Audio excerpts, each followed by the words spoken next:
मशहूर रैपर बादशाह इन दिनों लगातार विवादों में घिरते नजर आ रहे हैं। एक तरफ उनके नए हरियाणवी गाने टटीरी को लेकर बवाल थमने का नाम नहीं ले रहा, वहीं दूसरी ओर अब उन्हें गंभीर धमकियों का सामना भी करना पड़ रहा है। हालात ऐसे हो गए हैं कि जहां एक और कानूनी कार्रवाई की तलवार लटक रही है, वहीं दूसरी ओर गैंगस्टर नेटवर्क की धमकी ने इस मामले को और ज्यादा सनसनीखेज बना दिया है। बताया जा रहा है कि हरियाणा महिला आयोग ने इस गाने के बोल और उसके कंटेंट को लेकर सख्त रुख अपनाया है और साफ संकेत दिया है कि अगर जांच में सहयोग नहीं किया गया तो रैपर के खिलाफ कड़ी कार्रवाई की जा सकती है। इसी बीच अब एक नया मोड़ तब आया जब कुख्यात गैंगस्टर लॉरेंस बिश्नोई की गैंग की ओर से बादशाह को खुली धमकी दी गई, जिसने पूरे मामले को और ज्यादा गंभीर बना दिया है। दरअसल हरियाणा के पानीपत में एक सनसनीखेज फायरिंग की घटना सामने आई। शनिवार को असंध रोड पर स्थित वेस्टर्न यूनियन के दफ्तर पर अचानक ताबड़तोड़ गोलियां चलाई गईं, जिससे इलाके में दहशत फैल गई। इस फायरिंग की जिम्मेदारी सोशल मीडिया पर एक पोस्ट के जरिए रणदीप मलिक और अनिल पंडित नाम के व्यक्तियों ने ली, जो कथित तौर पर लॉरेंस बिश्नोई गैंग से जुड़े बताए जा रहे हैं। पोस्ट में दावा किया गया कि यह फायरिंग हवाला कारोबारियों के खिलाफ एक तरह का ट्रेलर है, लेकिन इस पोस्ट के आखिर में जो लिखा गया उसने पूरी म्यूजिक इंडस्ट्री और बादशाह के फैंस को चौंका दिया। सोशल मीडिया प्लेटफॉर्म्स फेसबुक पर जारी उस नोट में सीधे तौर पर बादशाह को निशाना बनाते हुए लिखा गया कि उन्होंने हरियाणा की संस्कृति को खराब करने की कोशिश की है।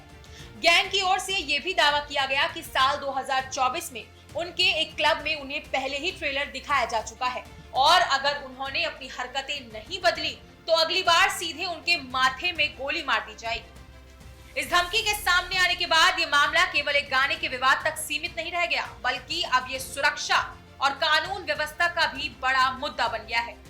बताया जा रहा है कि इस पूरे विवाद की जड़ बादशाह का हरियाणवी गाना टटीरी है। कुछ संगठनों और समूहों का आरोप है कि इस गाने में हरियाणा की संस्कृति और छवि को गलत तरीके से दिखाया गया है। यही वजह है कि इस गाने को लेकर विरोध लगातार बढ़ता जा रहा है। कई लोगों का मानना है कि गानों के जरिए समाज और संस्कृति को जिस तरह पेश किया जाता है उसका असर युवाओं पर पड़ता है। इसी कारण इस गाने के खिलाफ शिकायतें भी दर्ज कराई गई और मामला महिला आयोग तक पहुंच गया।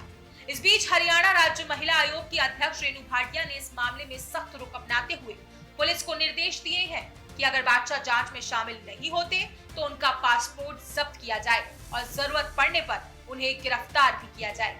आयोग का कहना है कि अगर किसी गाने में महिलाओं या समाज की गरिमा को ठेस पहुंचाने वाली सामग्री है तो उस पर कार्रवाई होना जरूरी है। विवाद यही नहीं रुका, अब यह मुद्दा हरियाणा से निकलकर दूसरे राज्यों तक पहुंच गया है। उत्तर प्रदेश महिला आयोग की उपाध्यक्ष अपर्णा यादव ने भी इस मामले में अपनी प्रतिक्रिया दी है। उन्होंने उत्तर प्रदेश के मुख्यमंत्री को पत्र लिखकर मांग की है कि यूपी में बादशाह के सभी कार्यक्रमों और इवेंट्स पर रोक लगा दी जाए। उनका कहना है कि गानों में अश्लीलता और स्कूल ड्रेस जैसे प्रतीकों का गलत इस्तेमाल समाज और खासकर युवाओं पर गलत प्रभाव डाल सकता है। इन सभी घटनाओं के बाद ये साफ है कि बादशाह के लिए ये समय काफी मुश्किलों भरा बनता जा रहा है।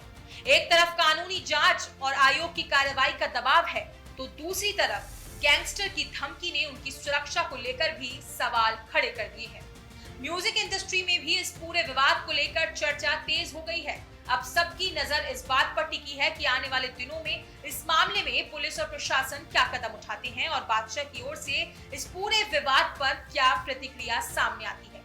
फिलहाल ये मामला लगातार सुर्खियों में बनता जा रहा है और इससे जुड़ी हर नई जानकारी लोगों की दिलचस्पी और चिंता दोनों को बढ़ा रही है। फिलहाल इस खबर में इतना ही। इस पर अपनी राय कमेंट सेक्शन में जरूर बताएं और ऐसी ही तमाम हर बड़ी अपडेट के लिए जुड़े रहें न्यूज इंडिया के सभी डिजिटल प्लेटफॉर्म्स के साथ।